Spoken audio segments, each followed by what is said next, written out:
को देखने लड़के वाले आए हैं, लेकिन उनकी बातों से लग रहा है कि वो लंबी लंबी फेंक रहे हैं।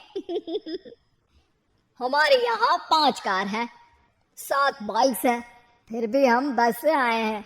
वो क्या है ना कि हमें दिखाने का बिल्कुल शौक नहीं है। बड़ा नेक ख्याल है बेटा। लेकिन खुद की गाड़ी में बैठना दिखावा थोड़ी ना होता है। अरे हम दिल्ली से आए हैं, वहाँ पोल्यूशन बहुत है ना, तो हम गाड़ी में नहीं निकलते हैं। हाँ, ये उससे भी बड़ा नेक ख्याल है बेटा। लेकिन अगर आपको पोल्यूशन की इतनी चिंता है तो घर में 5 कार और 7 बाइक क्यों रखी है? अरे इतने पैसे हैं, फुर्सत में क्या करेंगे, कुछ ना कुछ खरीद लेते हैं। अभी पिछले ही हफ्ते एक हेलीकॉप्टर खरीदने का सोच रहा था। तो क्यों नहीं खरीदा? अरे उसके पंखे हवा ज्यादा देते हैं, हमारी माँ को ठंड बहुत लगती है ना, अब बुजुर्गों का ध्यान रखना पड़ता है ना। अरे वाह वाह, ये तो बहुत बड़ा, ऊंचा और नेक ख्याल है। हम कैसे मान ले कि ये लोग झूठ नहीं बोल रहे हैं? अरे हमारा परिवार झूठ नहीं बोलता। दिल्ली शहर में किसी से भी पूछ लीजिएगा, हमारे बेटे का बड़े लोगों में उठना बैठना है। हाँ। अरे छोटू चुप रह, इतने बड़े लोग हैं, झूठ क्यों बोलेंगे? हमारी फैक्ट्री है, और ऐसी फैक्ट्री कि यहाँ ग्राहक आया, इधर सामान बनाया जल्दी जल्दी, और हम हर काम ना जल्दी करते हैं। वही तो, तब जल्दी जल्दी अपनी बेटी का हाथ हमारे बेटे के हाथ में दे दीजिए। दिव्या के पिताजी दिव्या के भाई छोटू की एक भी बात न मानते हुए दिव्या की शादी दिल्ली के इस फेंकू परिवार में करवा देते हैं। जब दिव्या ससुराल पहुंचती है तब, आपकी कार्स और बाइक्स कहाँ है? मुझे बाहर जाना था किसी काम से।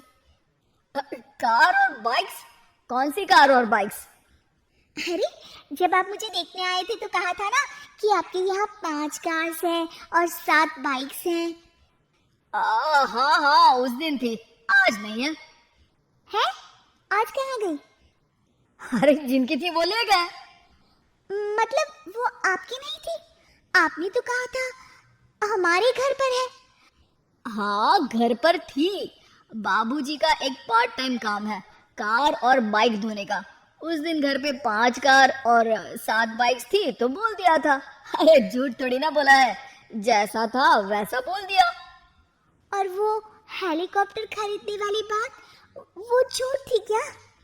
अरे बिल्कुल नहीं, शहर में एक नई कंपनी आई है पंखे की, जिसके पंखे बड़े हैं, कंपनी का नाम हेलीकॉप्टर रखा है। जब लेने गए तो हवा बहुत तेज फेंक रहा था, तो माँ ने बोला ठंडी लगेगी बेटा। वैसे भी दिल्ली में ठंड ज्यादा होती है ना।